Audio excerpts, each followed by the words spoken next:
Hi friends, welcome back to Maldivian Food YouTube channel. Today I am going to share paratha recipe.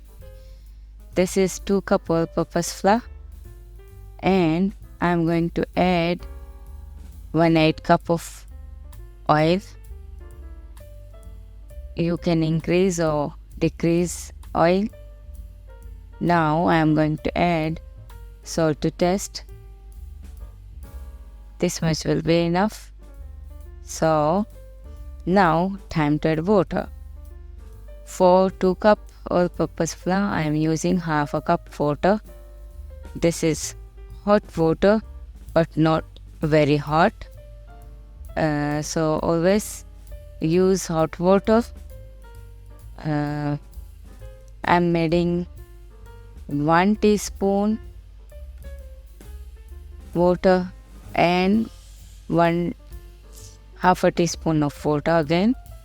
So my dough is almost ready. You can see it's completely fine, good to go.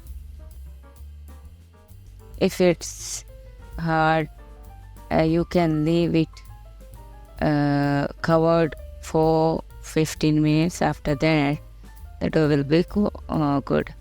So I'm making roti now.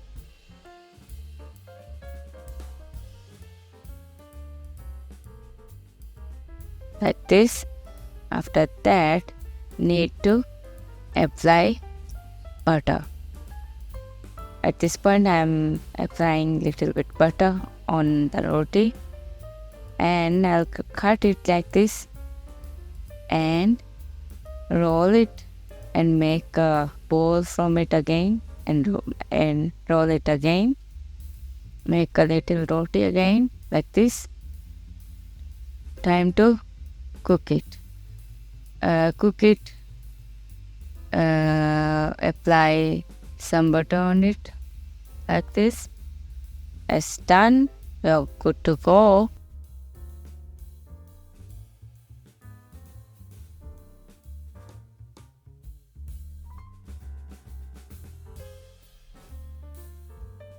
The paratha is ready. I hope you liked the video. Thank you for watching. Bye for now. Bye bye.